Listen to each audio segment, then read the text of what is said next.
everyone. We have our very dear friend and very well-known expert, Mike Goldstein here with us today. Very dear friend. Been on every single event I've done over the years, and we'll always have fun, right, Mike? We have the best time, and I'm so excited to be here. Whoop, whoop. Yeah, and I'm excited. Party time. Seriously, you always bring topics that matter, right? Where women are they're thinking about this kind of stuff before they go to sleep. 4 signs he will never lose interest in you. This is what we're going to talk about today, ladies. So buckle your seatbelt and take a pen and, you know what I mean, get a cup of tea and so on, and make yourself comfortable because you're in for a treat.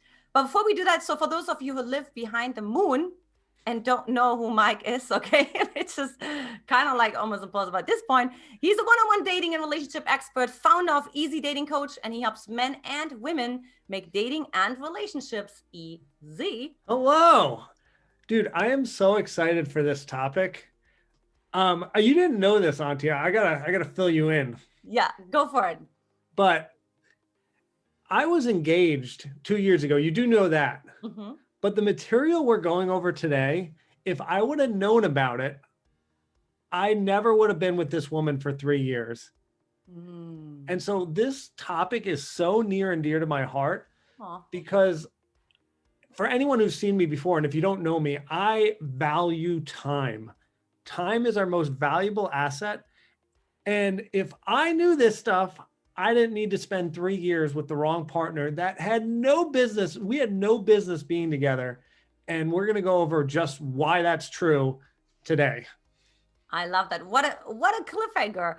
So let's go into number 1, the first sign that how he will never lose interest in you. Yes. So number 1 is, do you have the same talking style? And literally about 2-3 years ago, I didn't know what the heck this was. And I didn't know we had different talking styles. But then our colleague, Larry Michael, who's been doing this, I think 20, 30 years, told me about this. And this blew my mind and made me realize that you need to be with someone with the same talking style. So he broke it into, you're basically one of 2 things. You're either figurative or structural. So what this means is the figurative folks, the way they converse, it's more about the emotion expressed versus the words. Versus structural folks, they are way more concerned about the precise use of their language as opposed to the emotion conveyed. Mm-hmm. So Antia, which one do you think I am? Oh gosh, I think you're pretty structured. Well, but you're also emotional. So I'm thinking out loud. Okay, so you're putting me in the spot here. So I would say how I experience you, right? I know that you're emotional. So I actually feel like a mix because you also have an engineer brain too. Ah, that was smart. You know what I mean? So that's why I felt I feel like you're sort of in the middle.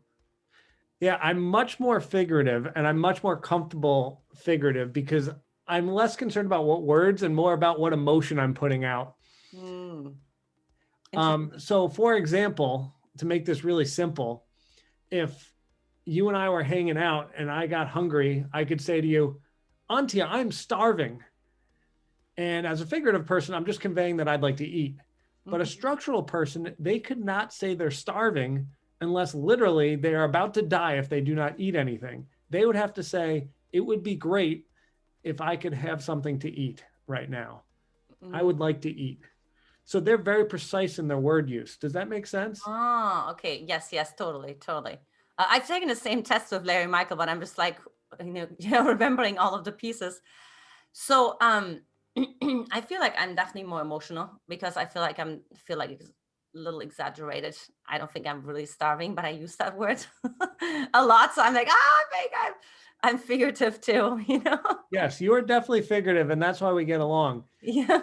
But I want you to think about this. Have you, and for the viewers watching this, have you ever had a conversation with someone and just been exhausted?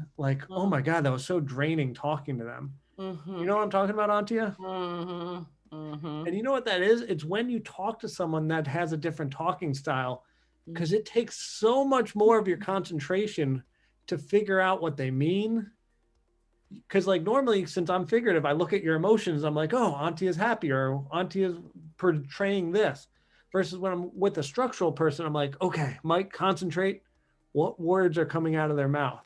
And so when you're in partnership, imagine when you're talking about the intricacies of your relationship and your boundaries and all these things, and how confusing it could be if you're not speaking the same language. Yeah, totally. Literally, that you're not speaking the same language, like literally, right? It's like, you don't understand me. You know, I watched my parents do that. I would be like in the back of the car. I was like, I was 8 years old, right? And I would literally watch them talk next to each other, like totally miss each other. And I'm like, I think that I don't know what's going on, right? I'm looking at my brother. I'm like, do you see what I'm seeing? They're not even connecting. They're not getting each other. So absolutely. So yeah, really making sure that you have the same talking style. So let's bring an example. So when you go on a date, right? Like how you can quickly figure that out. There's certain questions you can ask, because women always ask me online dating, which is of course your specialty, right? Can they do certain things right away? Should I maybe put it in their online dating profile? So let's talk about a little bit more what that would look like practically. Yeah, I mean, it can be tough. At some point, like you can almost ask them, be like, hey, I saw this interesting video and it explained that there's two talking styles, and you explain it to them real quick. And then just ask them, like, do you think you're more concerned about word structure or more concerned about the emotion you portray when you speak? I think it would be like, I felt like I needed examples, but yeah. So like either asking that, because some men, if they're structured, they will understand that, you know what I mean? But if they're figurative, they're probably like, can you give me an example?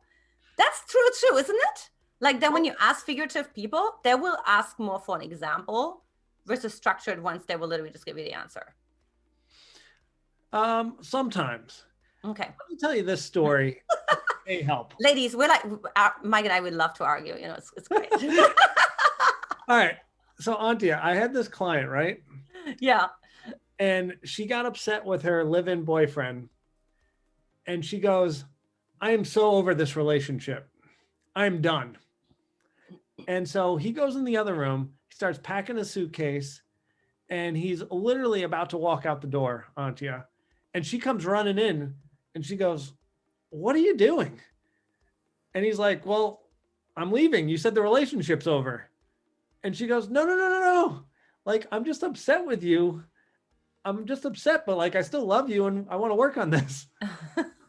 So he was obviously structural and she was figurative. And so there was the problem. So did he unpack his suitcase? He did. Okay, good. But ultimately, I don't think it would be very challenging. It's very challenging for you to have those relationships with the wrong person. So I would highly, highly suggest finding someone with the same talking style. Yeah, totally. Yeah, I agree. I mean, Brody and I, we must have the same one then. I need to ask Brody about that. Okay, anyways, we're moving along. Number 2, second sign that he'll never lose interest in you. So number 2 is, are you best friends?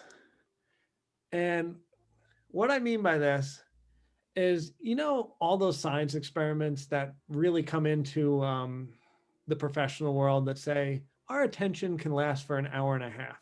And then we're just like, too much. I want you to think about the dates and the times when you spend with someone where you just like are rambling on, you lose track of time, and you're just so happy to be conversing with this person. That's what partnership should look like. It should really be your best friend, where if you're doing mundane activities like going to get groceries, going to get your hair cut, like they should be fun because this is your best friend. Mm-hmm. And you should be looking for that. Not a lover, a best friend that turns into a lover. Does that make sense? Yeah, it's kind of like really loving not only the who, the personality, right, but also the what, the energy of that person, right? Because the energy is like within that energy, you can do anything you want, any mundane task. Yeah, totally. And one thing that I told Brody early on, I have a really great example of that. I said, you know what my favorite thing about you is? And he's like, what? He's like, well, I don't just love you, I like you. That's so important. I think, yeah, that's beautiful. Like he thought so too. he was very like moved by that. We rush into these relationships, right, Antia, where it becomes immediately like we're dating, we're in a romance. Mm-hmm. We need to slow down a little bit and see if there's a friendship first. Mm-hmm. Because think about how many times we get into these relationships, right? And then you see these terrible divorces. Yeah. Where they just like are murdering each other. That was figurative. Mm-hmm. Figuratively murdering each other. And it's a horrible divorce. And you know why? It's because they're not treating each other like friends at that point. Mm-hmm. And that's because they never built the foundation of we are friends. It was just a romance. Mm-hmm. So we always say, like, marry someone you wouldn't mind getting divorced to. Well, the foundation is first becoming friends. So then you've got, this nice ground laid out for your future romance. Absolutely. Yeah. And it builds trust, right? Romance doesn't build trust, right? Romance builds passion, but friendship builds trust. So that actually what makes it actually sustainable. I don't think romance without trust and without friendship is sustainable. And that's what you were just bringing as an example. No, romance thrives on sex and having fun, and which is great, but like you said, like, how can you have a relationship without trust? Speaking of sex, what's number 3? Oh, wow. Look at yeah, you. I mean, look at me. Intro. You know what I mean? I was like, oh, wait a minute. I got to grab that one. That was like a great transition. So this is also from Larry Michael. And this is, do you want to have sex the same way? And this is so vital. So let me tell you a story, Antia.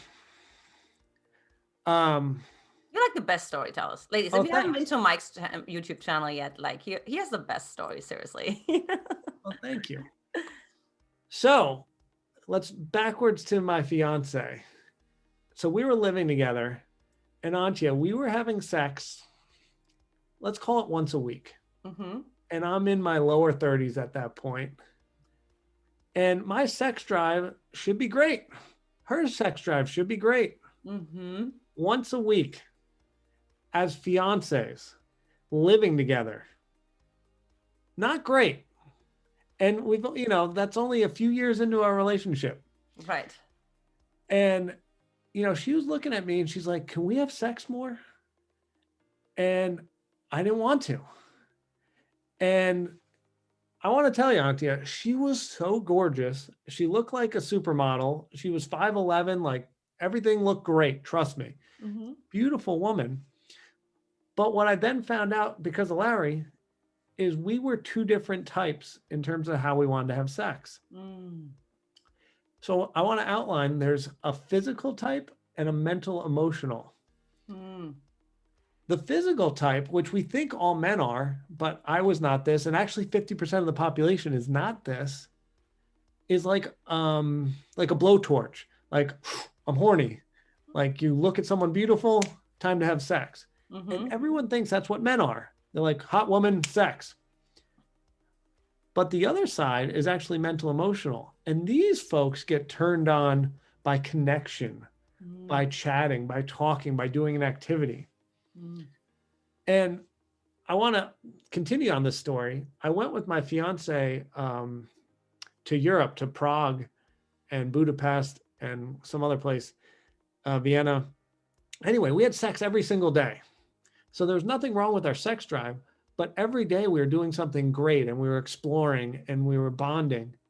Mm-hmm.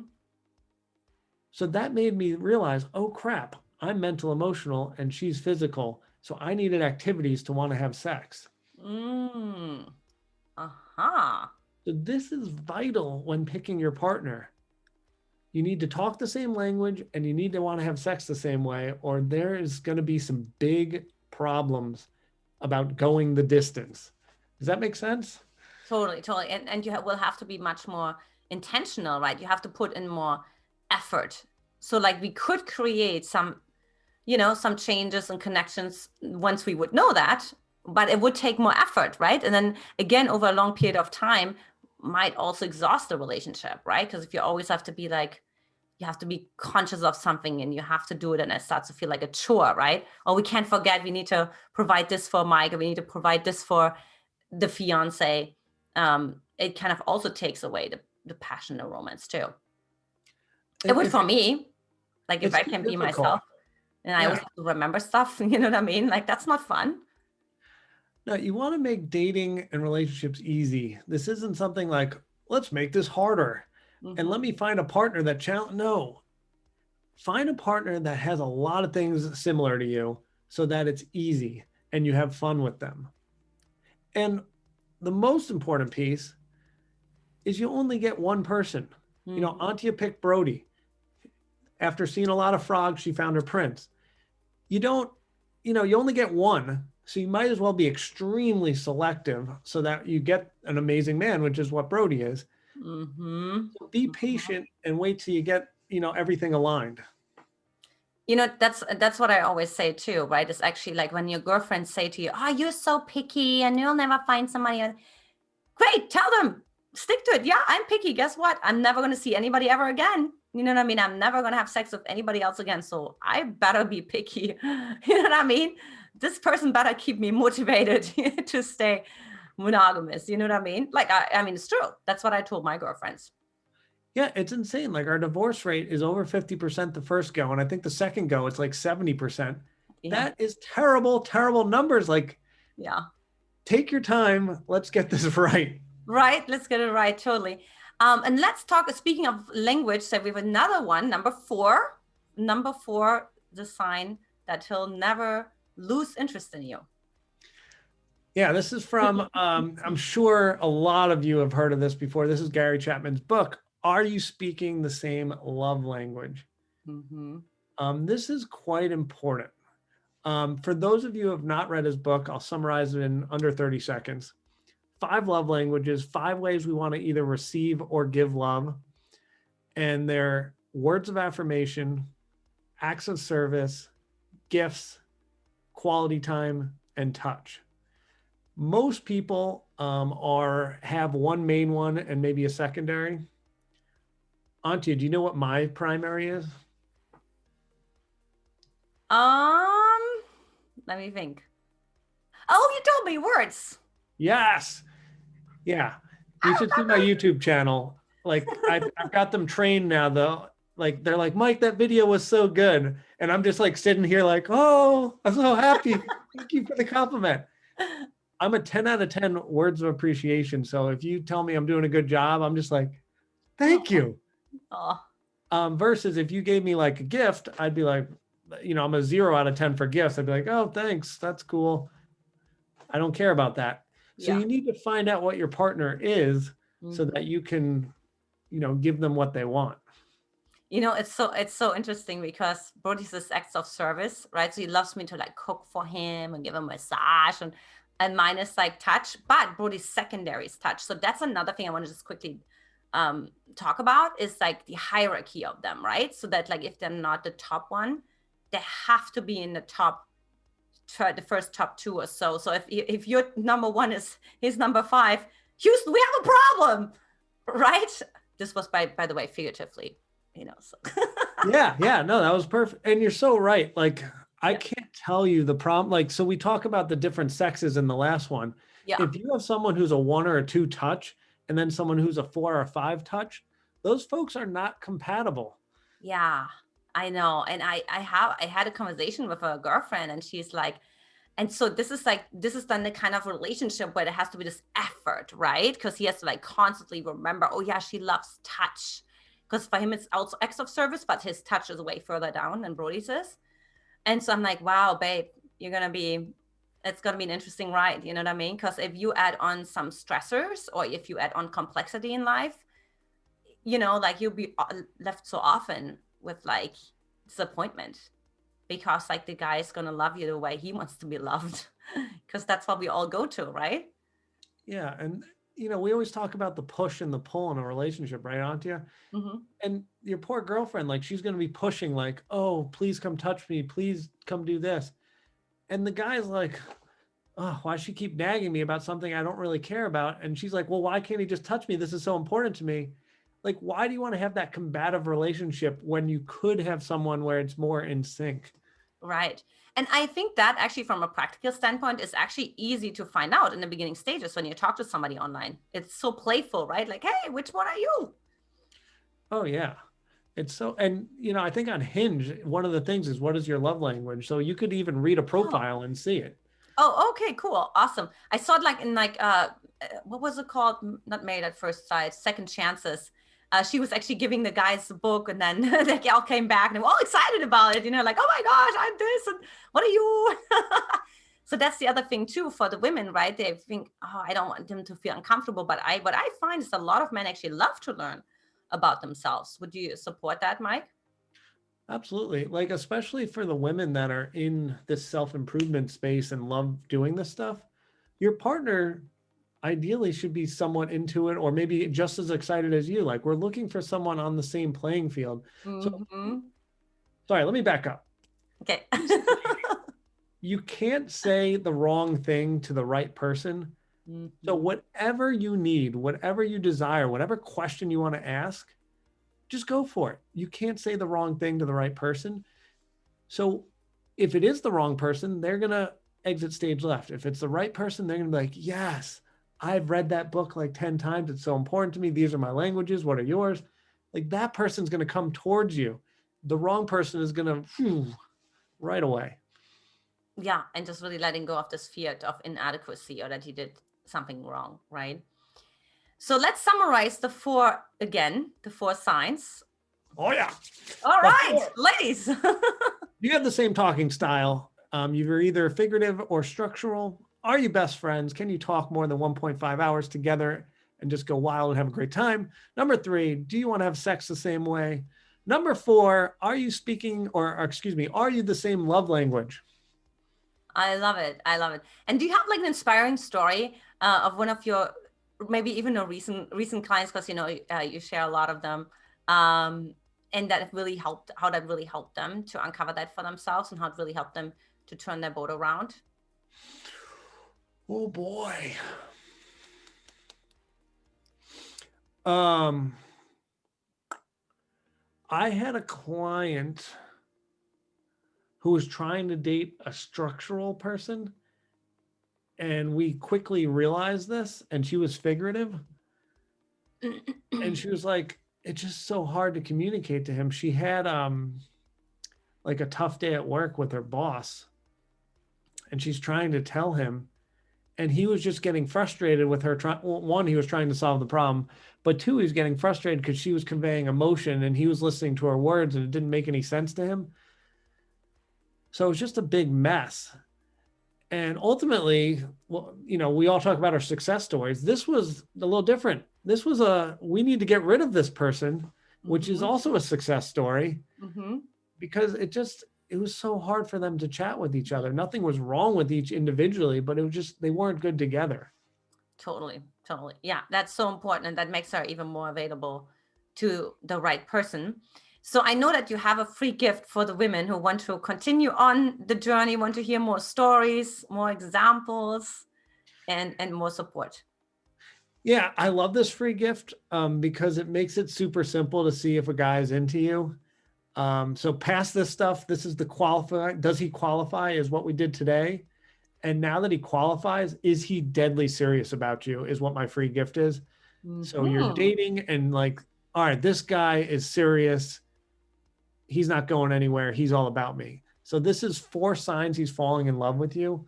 If these 4 exist, you're in good shape. If they don't, be careful.